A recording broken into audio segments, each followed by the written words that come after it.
Votre programme vous est présenté par Bismart et Banque Palatine, banque des ETI, de leurs dirigeants et banque privée.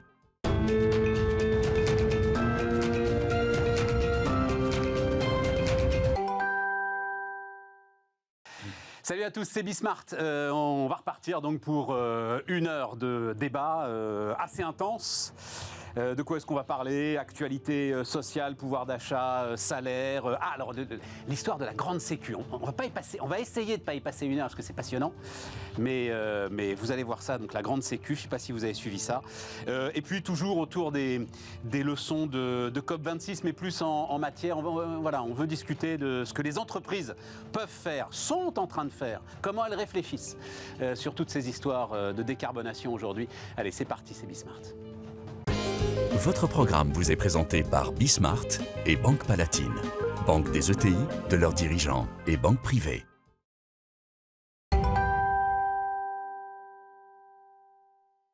Donc, autour de la table, Bénédicte Thillois. Salut Bénédicte, entrepreneuse, 2 boîtes, 10h32 et Ask for the Moon. Et puis, tu as dirigé Transilien, tu as été cadre dirigeante à la SNCF.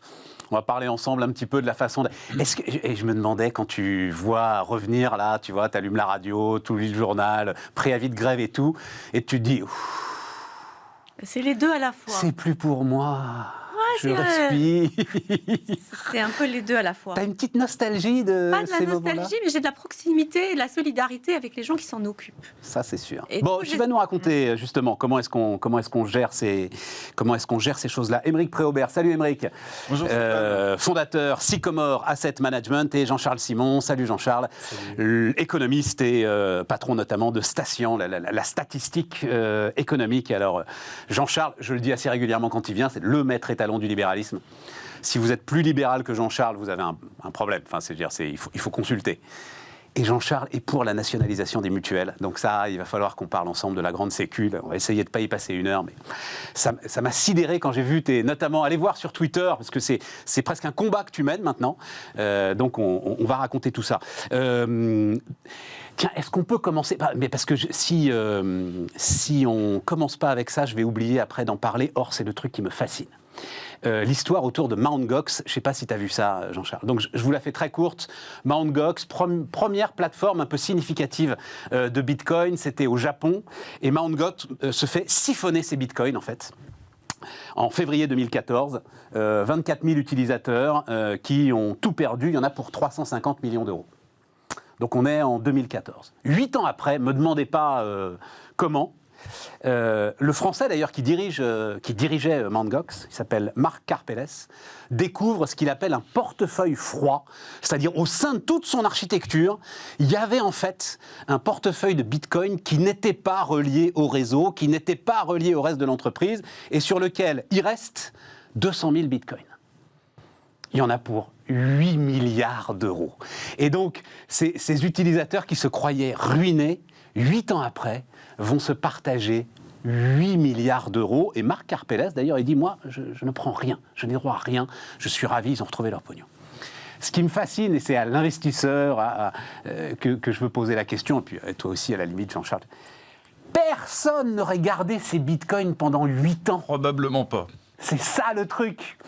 Donc cette histoire fait, mais vraiment la fortune de ces utilisateurs qui auraient sans doute vendu des bitcoins qui à l'époque valaient $500. 500 $, voilà, et qui vaut 60 000 $ aujourd'hui. Ça fait réfléchir. Et je te disais, Émeric, il faudrait en fait qu'on nous empêche de toucher à nos investissements pendant 10 ans. Absolument. Je crois que si on peut tirer une leçon de cette anecdote, qui est une très bonne nouvelle pour les 24 000. Alors pas tous d'ailleurs, parce qu'il faut prouver que vous aviez du pognon dedans, donc il y en a qui malheureusement ne retrouveront jamais rien. Et effectivement, si on peut tirer une leçon de cette histoire, c'est que je pense que dans toute classe d'actifs, en particulier les actions, il faut garder les positions, il faut s'extraire du bruit boursier court terme. Et à très long terme, on trouve toujours que c'est trop cher tout de suite. Et je te disais en introduction, il y a 10 ans, pour les 10 ans de Sycomore, j'ai demandé à chaque membre de l'équipe de gestion de dresser une liste de 10 actions pour les 10 prochaines années. Et ces actions ont fait des parcours absolument incroyable. Et la question que j'ai posée à l'époque, je ne devrais pas dire ça en public. Ah ben si. Mais bon, je vais quand même le dire. C'est Bismarck. La plupart des 10 actions étaient dans les fonds, parce que j'ai dit si c'est. Mais certaines ne l'étaient pas. Alors je dis pourquoi elles n'y sont pas. Mais c'est que c'est un petit peu cher à court terme cette action. Et en réalité, 10 ans plus tard, les parcours sont énormes. Alors peut-être pas autant que le Bitcoin, mais la leçon. Mais parce qu'en même temps, vos clients, ils vous demandent aussi des performances annuelles. Vous êtes sans arrêt benchmarké avec la concurrence. Absolument. Donc c'est là où il y a une contradiction profonde. On pourrait avoir un très long débat parce que déjà, les résultats trimestriels, c'est beaucoup trop souvent. On ne juge pas une entreprise sur ses résultats trimestriels. Bien sûr. Alors déjà, 2 fois par an, une information complète, ça suffirait largement. Je veux dire quelque chose qui ne va pas plaire aux brokers, mais si la bourse, au lieu d'être ouverte tous les jours, était ouverte une fois par trimestre, je trouverais ça formidable. On aurait le temps d'analyser tranquillement les publications. Ouais, c'est génial. Et effectivement, nous ne sommes pas jugés sur, je ne parle même pas de 10 ans, mais 5 ans, mais beaucoup moins que ça. Et donc, il y a des comportements, même si on essaye de s'en extraire, qui sont trop court-termistes. Ouais. Et pourquoi ? Parce que nos clients eux-mêmes sont jugés sur des périodes plus courtes, malheureusement. Bénédicte ? Oui, et en même temps, il y a des gens dont le sujet est de très long terme. Et c'est très difficile pour eux d'intéresser le collectif. Tout à fait. Quand on travaille, par exemple, je voyais hier une jeune femme qui travaille sur le Grand Paris Express. Je me souviens des débuts du Grand Paris. On était sur des horizons de temps de 10 ans, 15 ans, qui sont des horizons de temps courts pour les infrastructures. Mais c'était très compliqué, en fait, d'intéresser de manière pragmatique les gens parce que ça leur paraissait si loin. Bénédicte, on avait parlé ensemble, de la gare de sans Clamart. doute il y a 10 ans, de la gare de Clamart et du défi dingue de la gare de Clamart. Et de fait, elle va sortir elle est sortie de terre. Le chantier a été titanesque. Le tunnel est sorti de bout en bout sur la totalité de la ligne. Et c'était il n'y a pas si longtemps. Non. Mais c'est quand même du long terme. Ouais. C'est plus long que le temps qu'il a fallu à ces bitcoins pour devenir un trésor de guerre. Tu as raison. Ouais, c'est passionnant. Jean-Charles. Absolument. Moi, j'ai eu 2 vies financières, marché financier. Une, j'étais trader de produits dérivés, c'est ma première activité. Donc là, j'étais évidemment à opérer tous les jours, même toutes les minutes quasiment, sur certaines activités, à faire des arbitrages.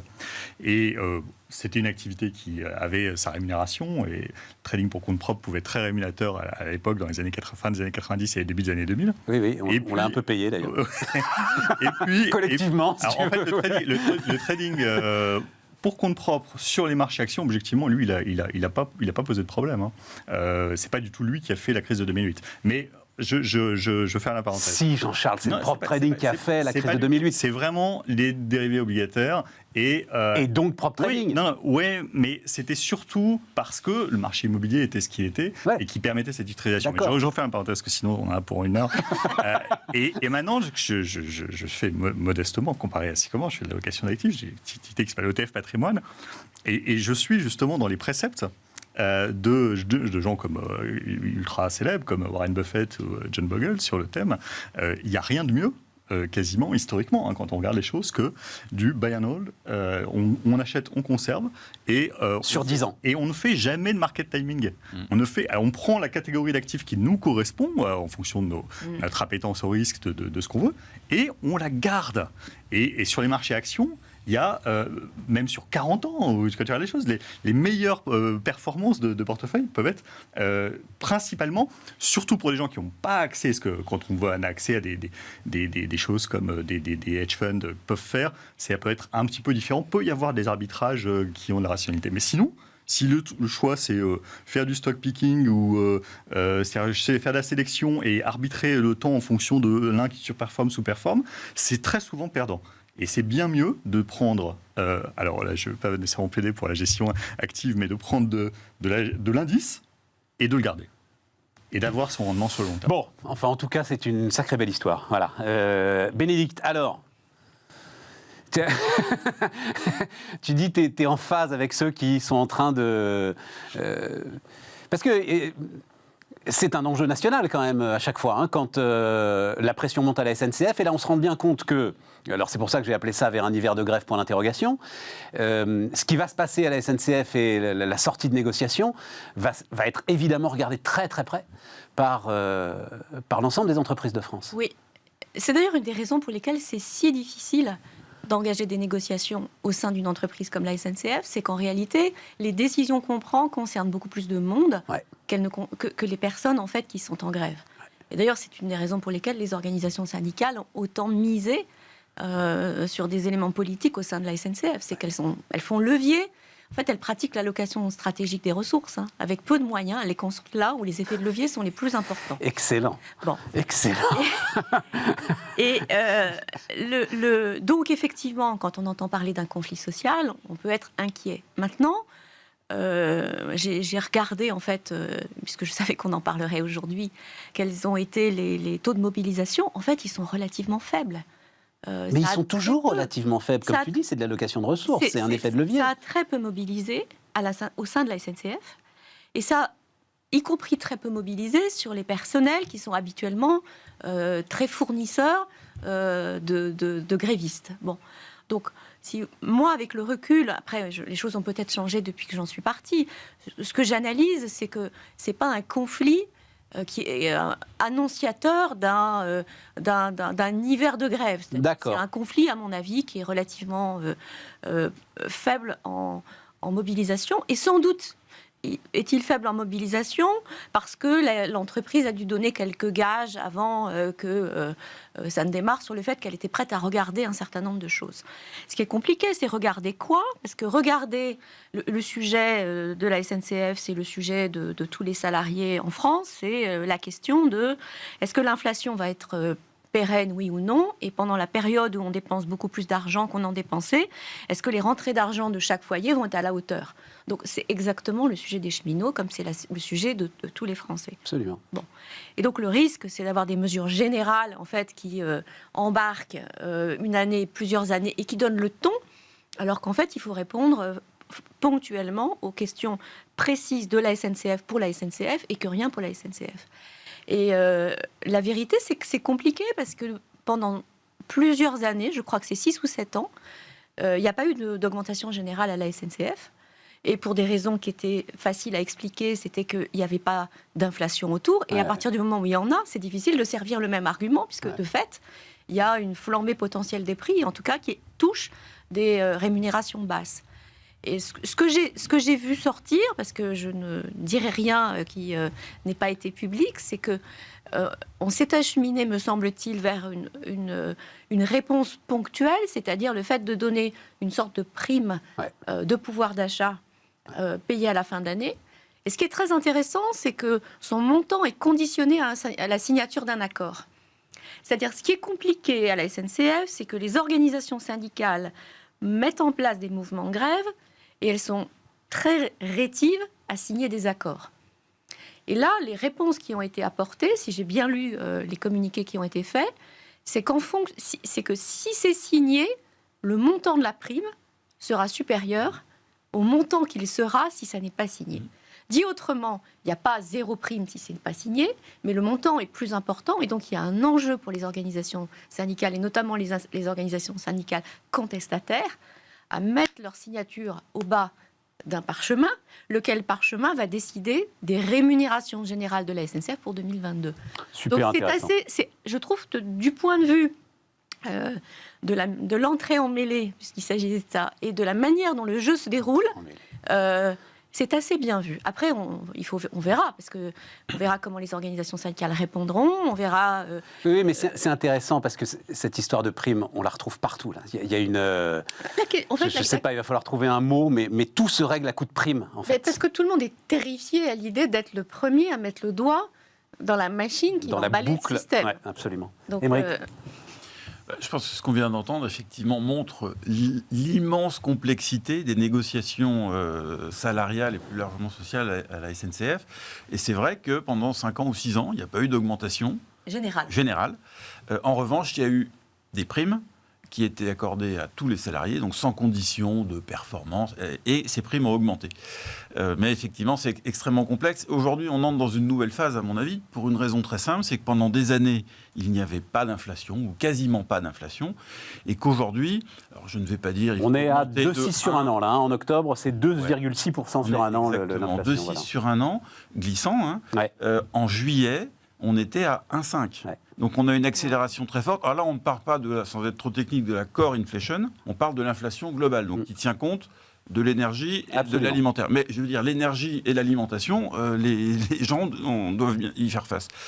Et c'est vrai que pour sortir du sujet SNCF, que je ne connais absolument pas et qui est extrêmement sensible et compliqué, on voit que les entreprises, et ce n'est pas une pression syndicale, augmentent les salaires. Et il y a 2 raisons à cela. La première raison, c'est qu'il y a des tensions dans beaucoup de secteurs. Alors, on a tous entendu parler des chauffeurs de poids lourds au Royaume-Uni, où là, c'est pas plus 5 ou 6, ça peut être plus 10, plus 15, plus 20%. Mais c'est beaucoup plus large que ça. Je parlais hier avec le patron d'Hélice, par exemple. Alors, c'est un exemple. Nettoyage industriel. Exactement, blanchisserie industrielle. C'est quand même un groupe qui a 50 000 salariés en Europe, donc c'est assez important. Et aujourd'hui, les hausses de salaire, pour le début 2022, ça va être entre 1,5 et 3%. Et c'est pas pour faire un cadeau aux syndicats, c'est qu'on est dans un monde aujourd'hui où l'inflation redémarre. D'ailleurs, on pourrait en parler, elle risque de durer plus longtemps, à mon avis, que ce qui est communément admis.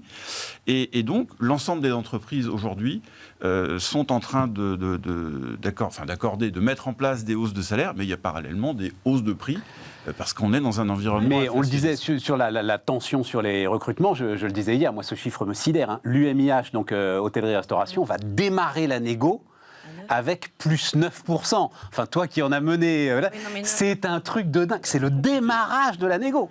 Plus 9%.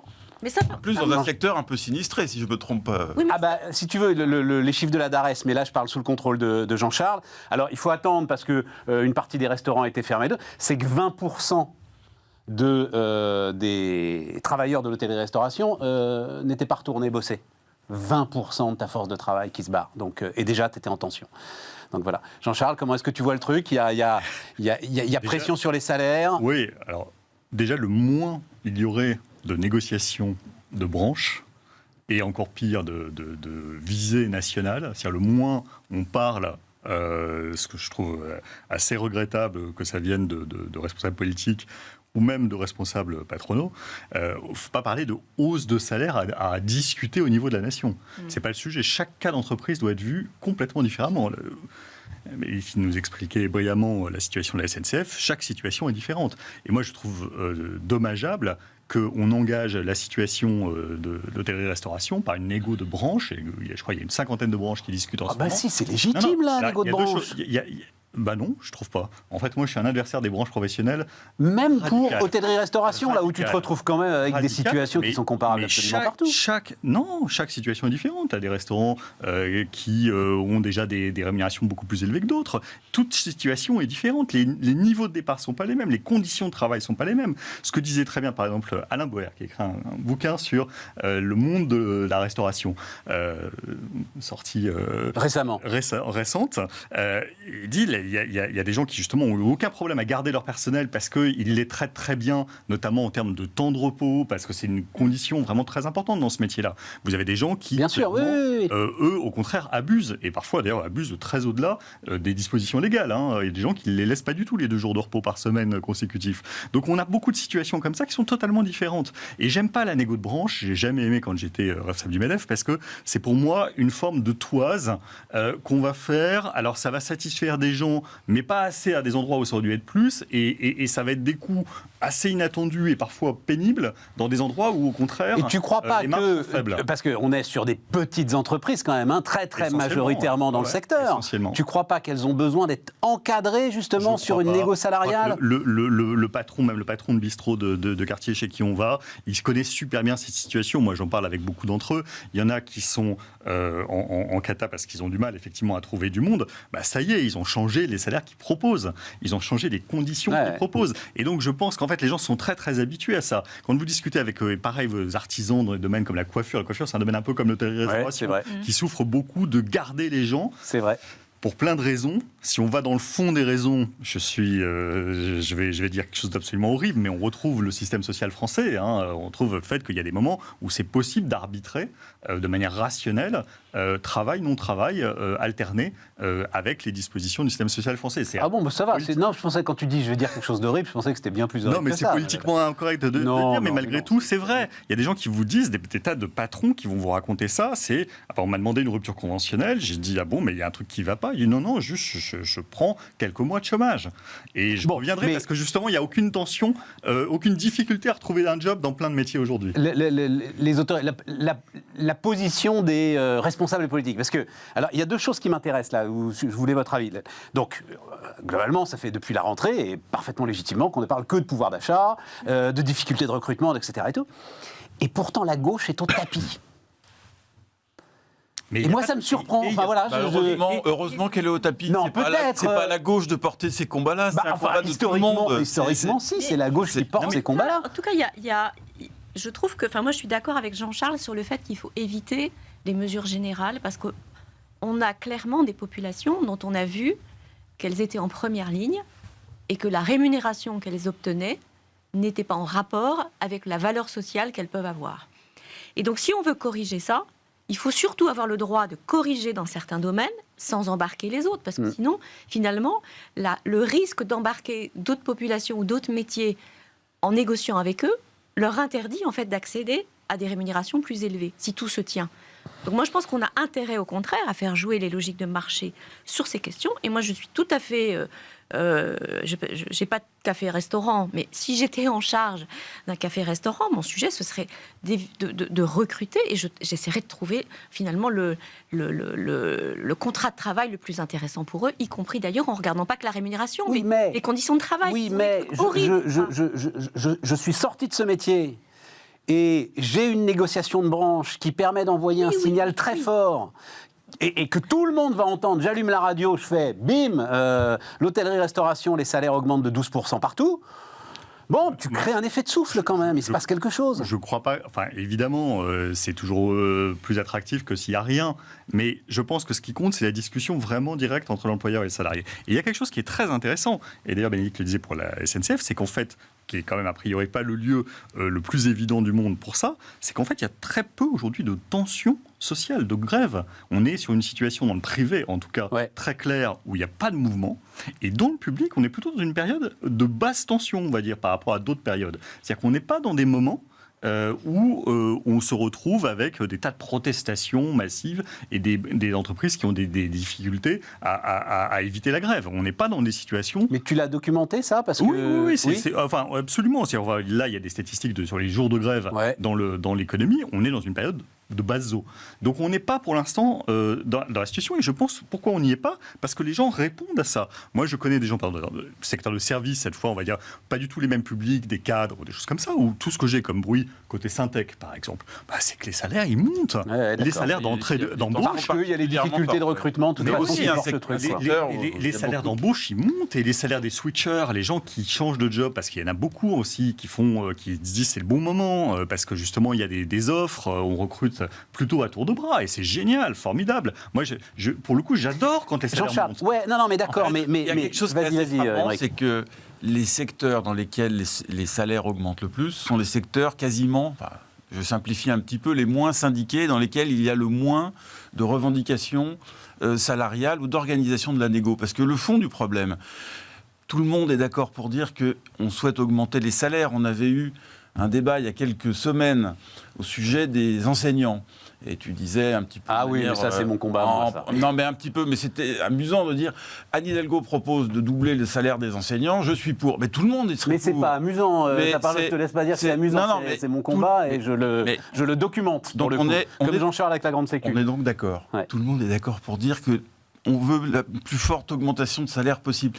Mais ce n'est pas quelque chose qu'on peut décréter. La seule chose, je pense, que l'on peut créer, là je parle des pouvoirs publics ou de l'organisation de la société en général, c'est de créer des conditions qui permettent de générer de la richesse. Et ensuite, les patrons, quand il y a le plein emploi, quand il y a une économie qui se développe, je connais aucun patron qui développe sa boîte en baissant les salaires. Ça n'existe pas. Et quand justement une économie va bien, elle est en plein emploi, il faut attirer des gens, que ce soit des petits boulots, que ce soit des SS2I, et ça se génère naturellement. Ça ne veut pas dire qu'il ne faut pas de règles du tout. Ça veut dire surtout ça ne veut pas dire que le SMIC ne doit pas être encadré. Je ne veux pas aller dans le... Mais globalement, il faut créer de la richesse. Personne ne doit s'inquiéter de ce qu'il n'y ait pas. Donc, je disais, la gauche est par terre. Les syndicats restent... C'était hier, une journée. Oui, mais tu vois, ils connaissent un trou d'air depuis longtemps. Covid et post-Covid. J'ai l'impression qu'ils sont sortis du jeu. En octobre, elle a fait vraiment un pchit complètement. Ils sont sortis du jeu. Voilà. Non, mais et donc attaquer aussi leur capacité. Voilà. Mais donc ma question c'est, s'il y a une tension qui monte, mais Jean-Charles, tu me dis, il n'y en a pas. Et s'il n'y a personne pour porter nationalement les revendications, on se retrouve devant des éruptions de colère qui sont très compliquées à gérer. Voilà un petit peu là où je voulais en venir. Quand même, le mouvement des Gilets jaunes, c'est quelque chose de très intéressant. D'ailleurs, je crois que le patronat l'avait relevé et soulevé. N'a pas débordé dans le secteur privé. Non. Au sens où les gens ne s'adressaient pas aux employeurs de leur job au quotidien. Ils s'adressaient au pouvoir public.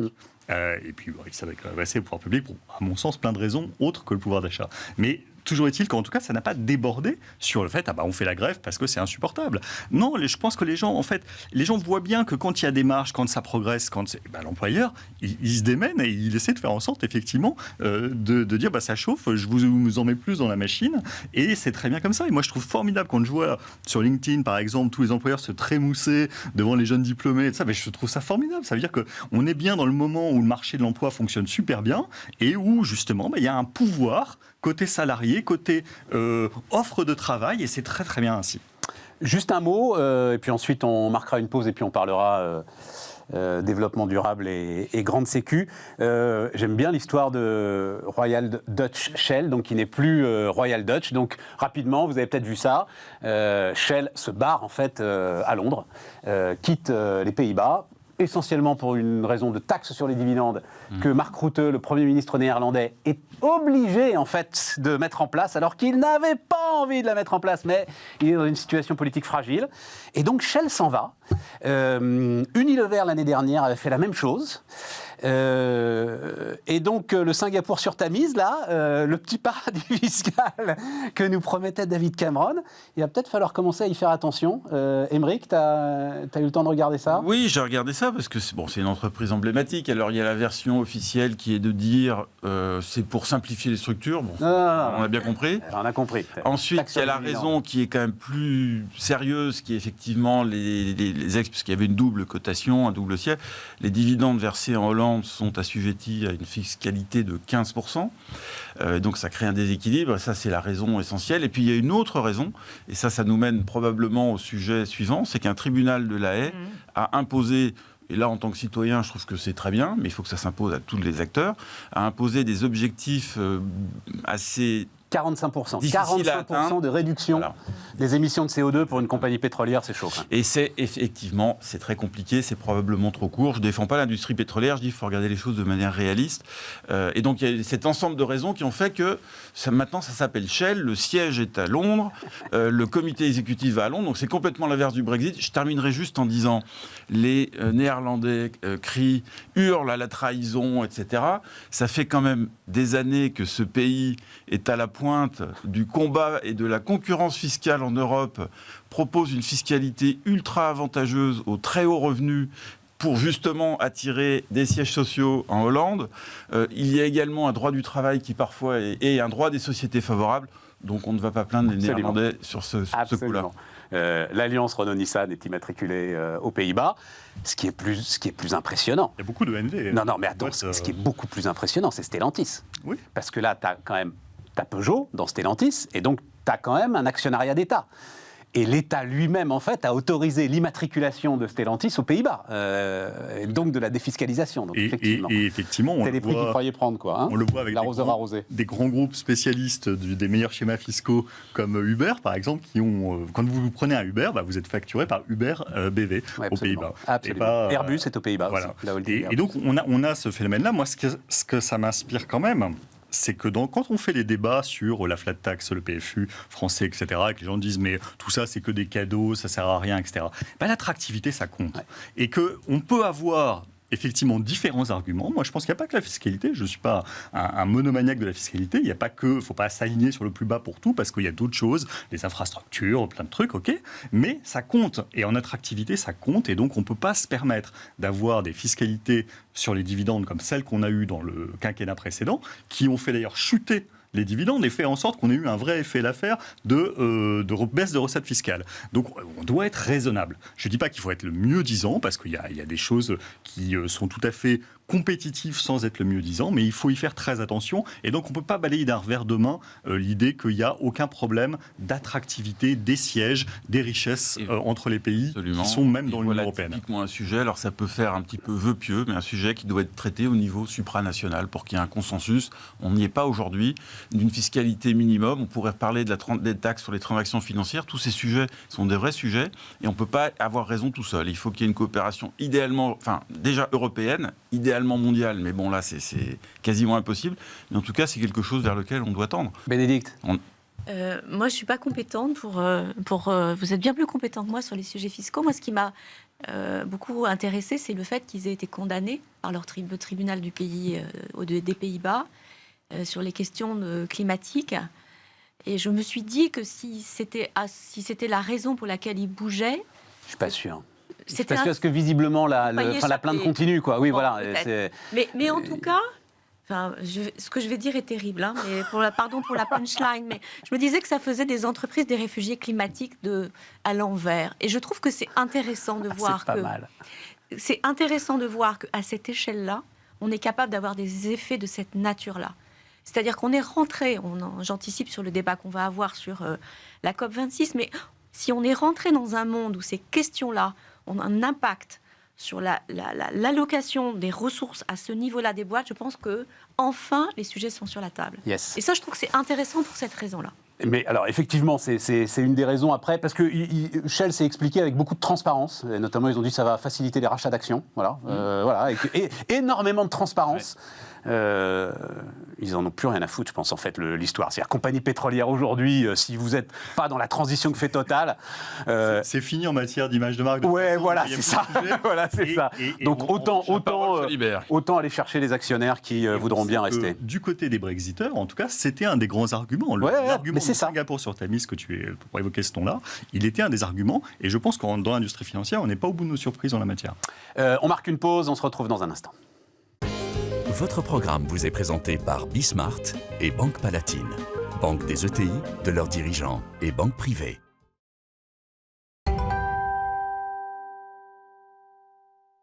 On repart les amis, donc polémique sur la grande sécu, franchement ça ne m'intéressait pas jusqu'à ce que mon maître étalon du libéralisme, Jean-Charles Simon, se mette sur les réseaux sociaux à prendre parti, puis alors Jean-Charles est assez présent, allez le voir sur les réseaux sociaux, à prendre parti pour la nationalisation des mutuelles.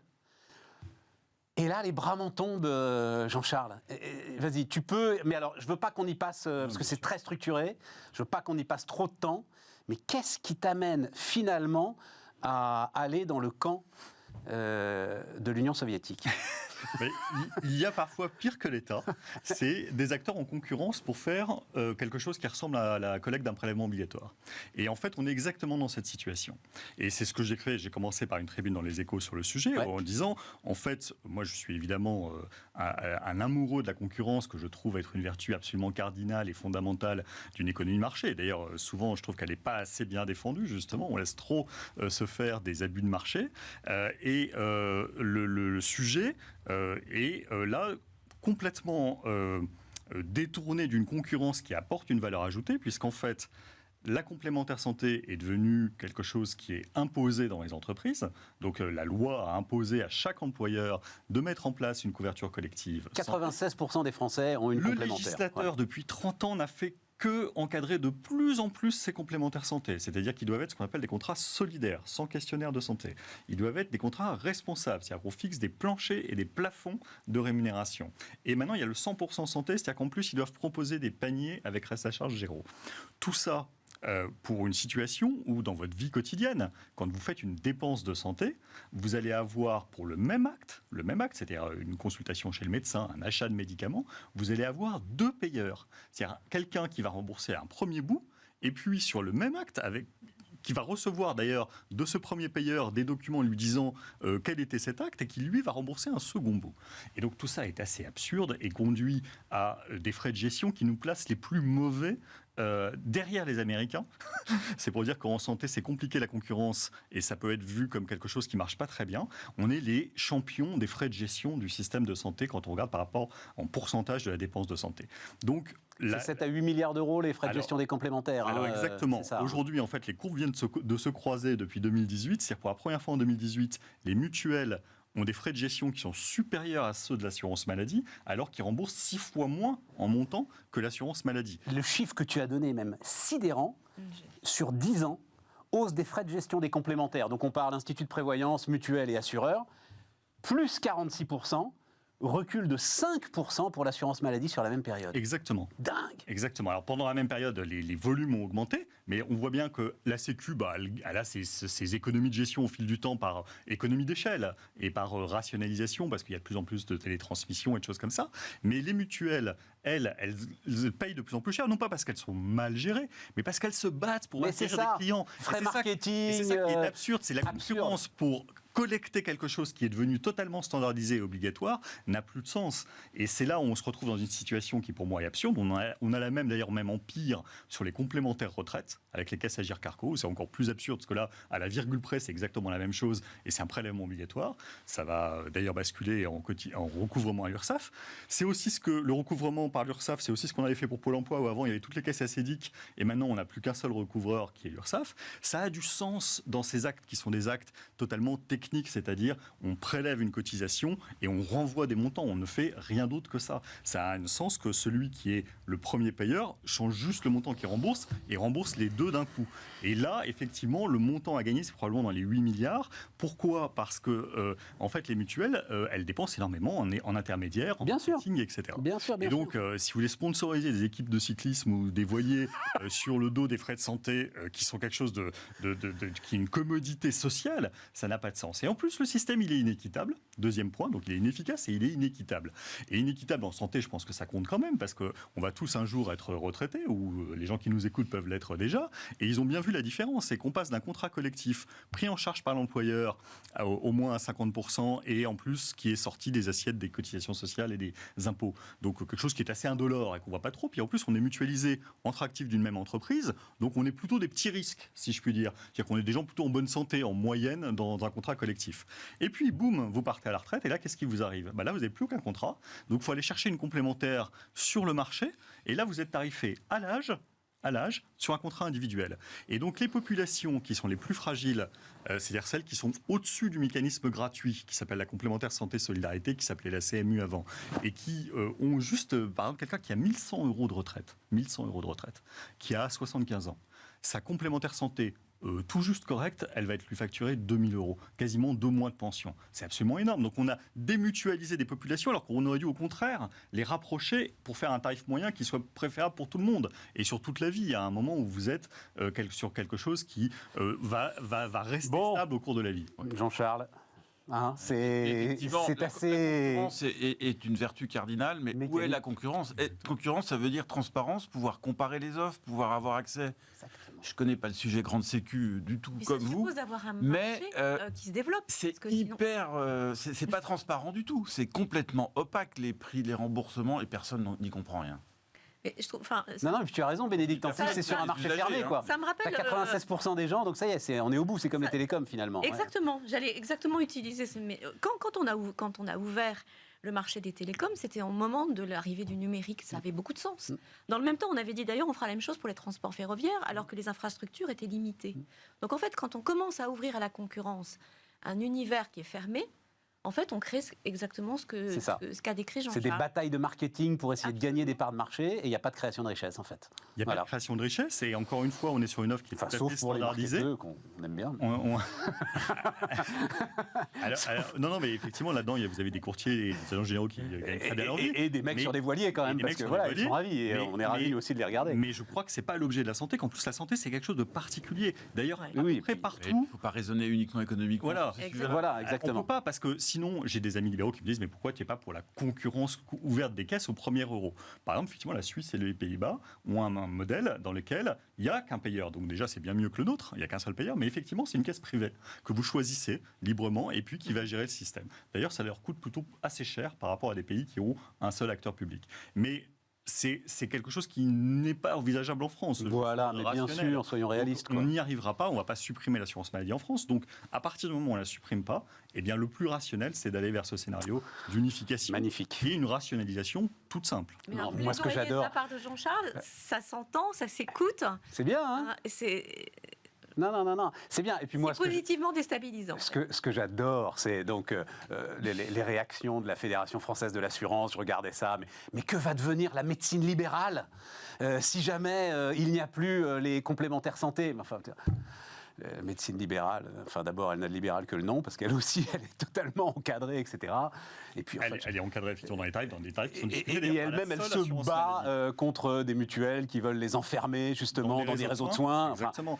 Et surtout on ne changerait rien. Ça faut vraiment que les gens comprennent que le projet, en tout cas celui qui est discuté, moi je parle que de celui qui est discuté par les pouvoirs publics aujourd'hui, il ne changerait rien en termes de parcours de soins. C'est-à-dire que vous garderiez la même possibilité de dire bon bah j'ai mon médecin traitant, puis je l'aime plus, je veux un autre médecin traitant, je vais aller voir tel spécialiste après avoir vu mon médecin traitant, ça je peux continuer à le faire, je choisis mon lieu d'hospitalisation éventuellement, etc. Tout ça resterait identique en fait, on est vraiment sur quelque chose, il y a un système presque de paye en fait, vous voyez, c'est des systèmes aussi similaires que la paye, c'est-à-dire là, vous voyez bien qu'il y a des économies d'échelle et que vous avez intérêt d'avoir des acteurs avec un seul système d'information, une unicité complète de prélèvement et de remboursement.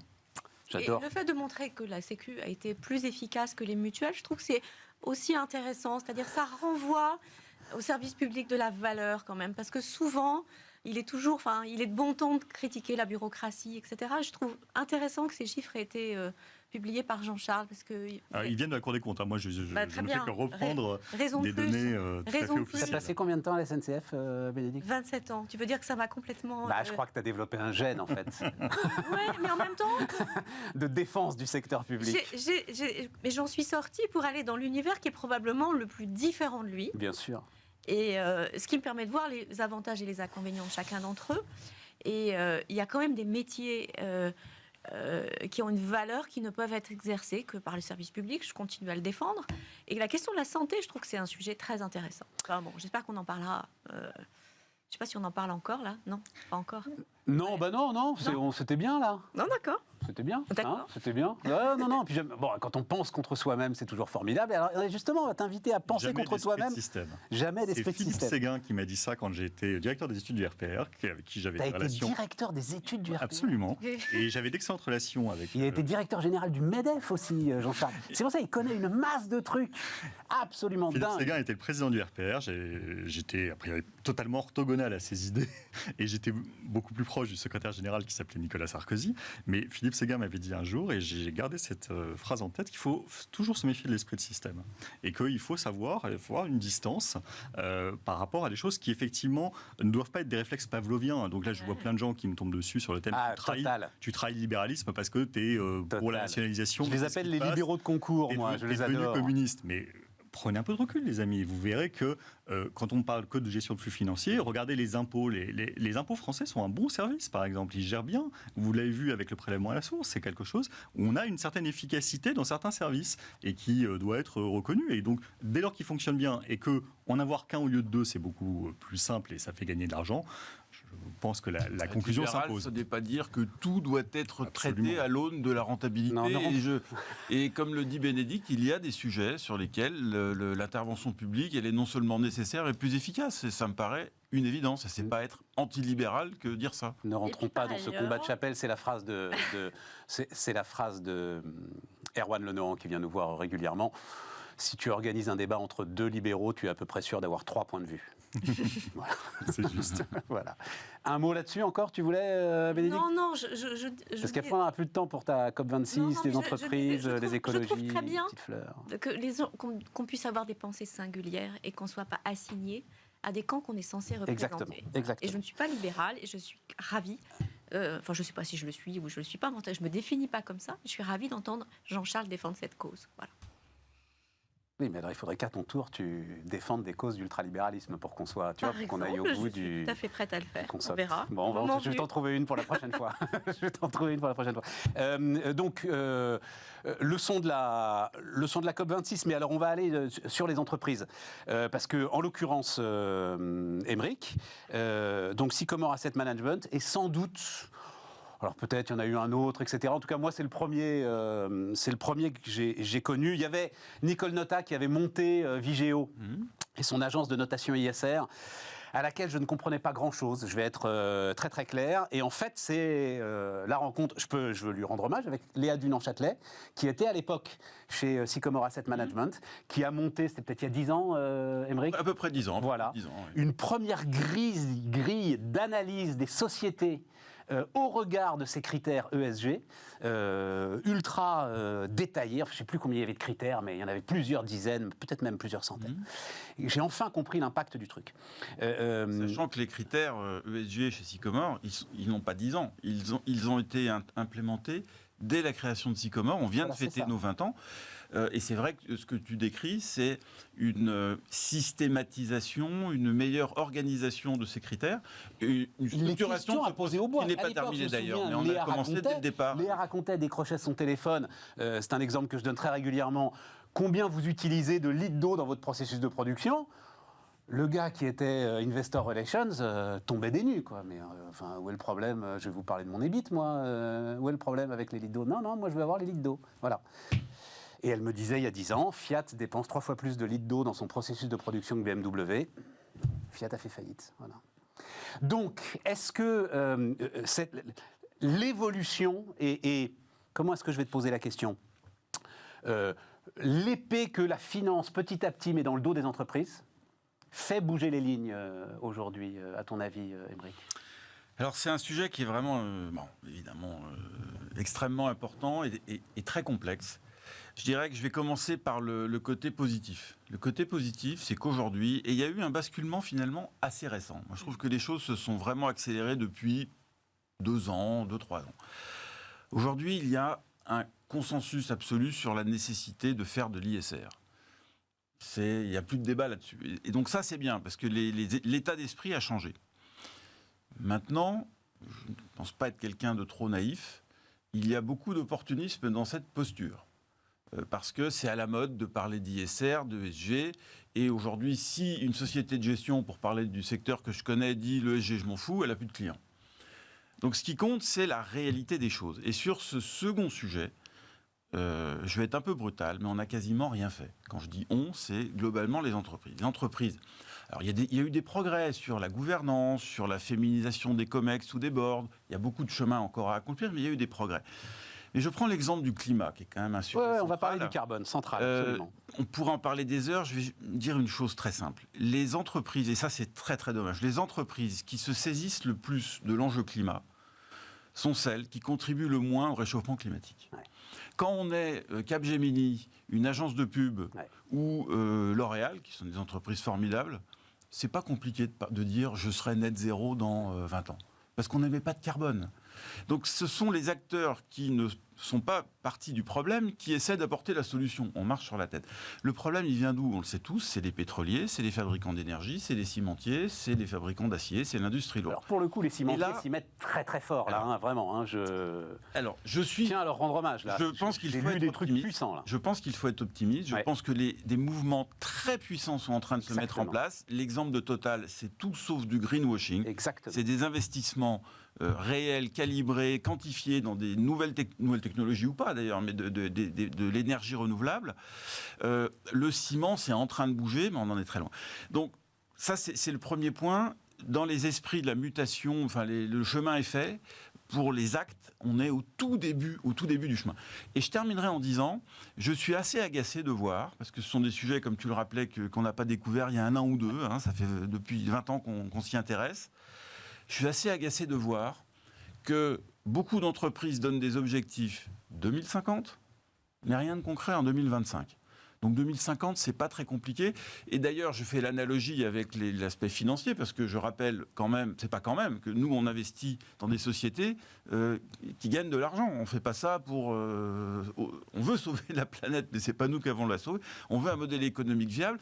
Et je remarque qu'en matière financière, les entreprises qui donnent des guidance financières, je parle bien, à 5 ans, en général, performent beaucoup moins bien que celles qui n'en donnent même pas à 1 an. Donc l'idée, c'est pas de dire en 2050, je serai net zéro, je vais faire ci, je vais faire ça. C'est qu'est-ce que tu fais dans les 3 ans qui viennent, de manière mesurable, quantifiable, avec des sanctions. Juste, je veux vous raconter très vite, parce que ça va exactement dans ton sens. Il se trouve que ce matin, j'animais un forum qui s'appelle Future of Finance. L'hybride permet de rassembler 1500 directions financières. Donc c'était quand même assez impressionnant. Et le directeur financier de Thales est venu dire, voilà les amis, les choses sont claires. Il se trouve que là, maintenant, je passe davantage de temps sur les critères ESG que sur mes critères financiers. Pourquoi ? Ça va tout à fait dans son sens. On s'est laissé fixer des critères par des directions, direction développement durable, etc. et tout. Certes, plein de bonne volonté, mais qui n'ont aucune rigueur sur les chiffres. Et aujourd'hui, la finance me demande des comptes sur ces objectifs que je suis totalement incapable d'atteindre. Donc nous allons reprendre ça en main, nous financiers, avec la rigueur du chiffre. Et quand nous aurons repris ça en main, et il faut le faire très très vite, nous allons calculer les allocations de capital qu'implique l'ensemble de ces objectifs. Et c'est ça que nous communiquerons au marché. Et il faut le faire vite, parce que j'en finis là, très bientôt, rater son objectif CO2 sera plus important que rater son EBIT. Voilà. Alors ça, Donc, si je peux juste... Voilà, non, mais c'était dernier... ce matin, donc voilà, c'est ça qui se passe. Et donc, je voudrais juste rebondir là-dessus, parce que c'est le dernier point que je voulais signaler, parce que, à mon avis, c'est le fond du problème. Quand je parle maintenant depuis des années avec des entreprises, et que je leur dis qui est le plus moteur sur ces aspects environnementaux et ESG au sens large, ils répondent dans l'ordre, c'est d'abord les salariés. Et les salariés sont extrêmement concernés, et dans tous les secteurs, y compris chez les cimentiers, les pétroliers. Les salariés sont très moteurs, et de plus en plus avec les jeunes, ça on le sait, et ça c'est une bonne nouvelle. Ça c'est en top de la liste. En second, ça peut sembler surprenant, ce sont les actionnaires. Les actionnaires aujourd'hui, bien sûr qu'ils ont des objectifs financiers, c'est normal, des critères financiers en tout cas, mais ils ont ces objectifs ESG qui sont très importants. Et les entreprises, tous secteurs confondus, me disent, ceux qui sont en bas de la liste, ce sont les clients. C'est-à-dire que s'il y a 2 propositions à peu près identiques, oui, c'est ça. S'il y a un prix supérieur parce que prise en compte de critères environnementaux ou sociaux, etc., c'est l'offre la moins disante qui va gagner. Et ça, je pense qu'on ne pourra jamais changer cet état de fait. Il faut être lucide. D'où, là, je vais passer encore pour un antilibéral de base, mais je pense qu'il faut que le régulateur aussi, ce qu'on a parlé des salariés, on a parlé des actionnaires, on a parlé des entreprises, le régulateur doit effectivement introduire un certain nombre de normes ou alors de sanctions si ces critères ne sont pas pour justement éliminer ce prix, parce que ça coûte aujourd'hui, dans beaucoup de cas, un peu plus cher s'il y a ces critères qui sont respectés. Bénédicte ? Moi, je suis tout à fait d'accord avec ce qui vient d'être dit par Aymeric sur le fait que les salariés, aujourd'hui, mettent la pression sur les entreprises, sur les questions écologiques. Emmanuel Faber, d'ailleurs, veut fédérer ces collectifs de salariés. Et c'est d'ailleurs sans doute le nouveau champ d'intervention des organisations syndicales. Ouais. Si elles devaient se saisir d'un sujet, ce serait sans doute celui-là, pour intéresser en fait les salariés.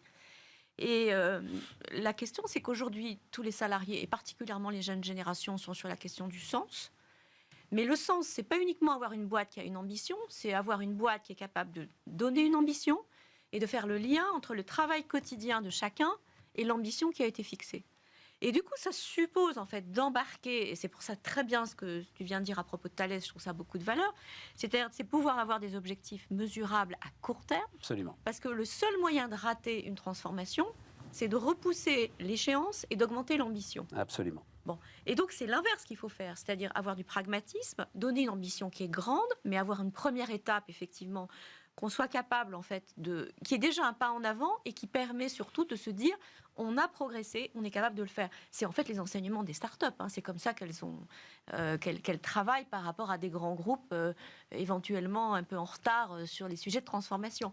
Donc ça a de la valeur. Le deuxième point que je sais pas, je pense pas que tu vas être d'accord avec moi, mais bon, moi je pense que la jeune génération est beaucoup moins mal à l'aise avec l'idée de faire péter la manière dont on a construit une chaîne de valeur. Parce que nous avons appris, les gens de ma génération, nous avons appris comment exploser la chaîne de valeur façon puzzle en faisant fabriquer à tous les coins de la planète les choses au moins chères possible, en se disant qu'on allait tout recomposer après avec des transports efficaces. Ça, on sait que ça détruit le climat.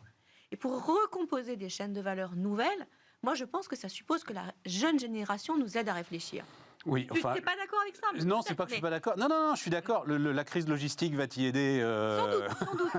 Sans doute. Va t'y aider bien plus que les Sans jeunes doute, générations. mais en tout cas, je ne suis pas en train d'opposer les générations, mais je dis qu'on a besoin d'avoir plutôt des jeunes dirigeants qui ont été élevés avec cette logique-là plus tôt pour prendre les commandes des entreprises. Voilà. Je l'ai écrit déjà, Jean-Charles, je pense.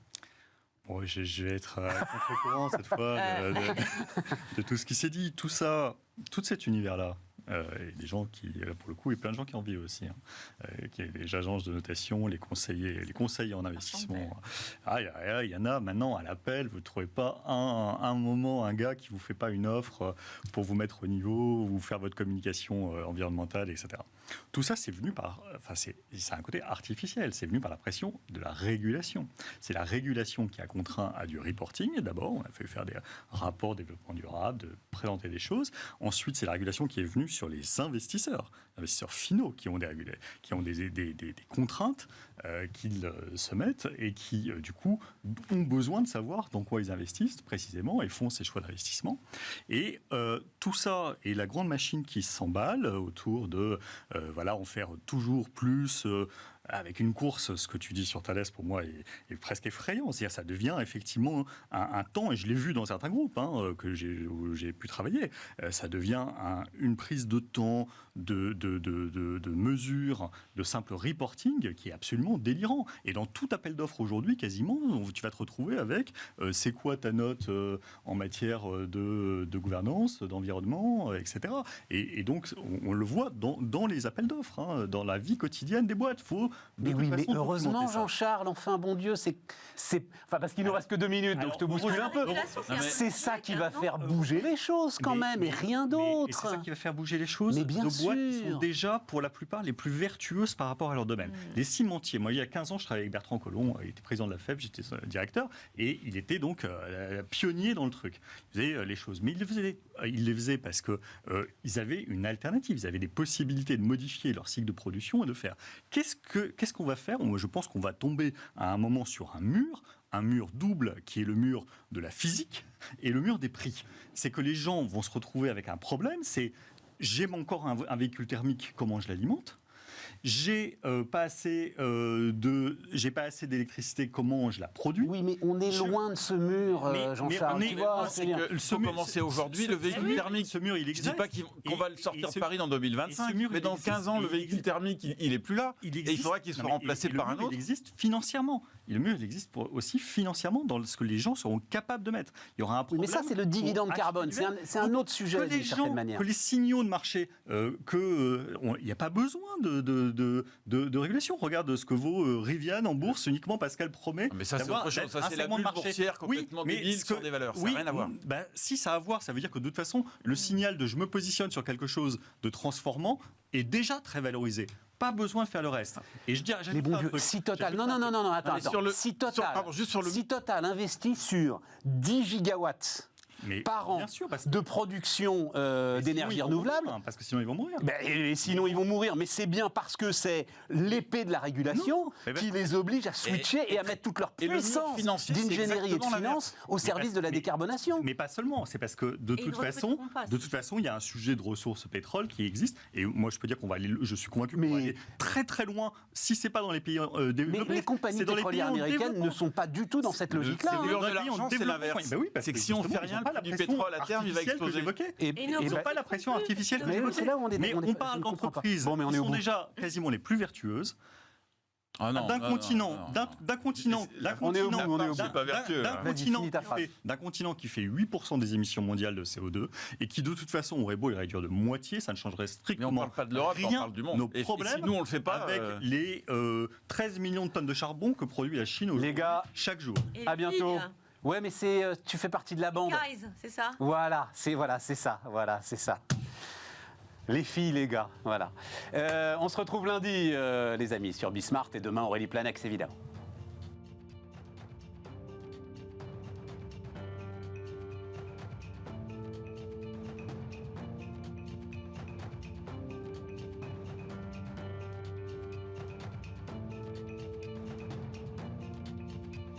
Votre programme vous a été présenté par Bismart et Banque Palatine, banque des ETI, de leurs dirigeants et banque privée.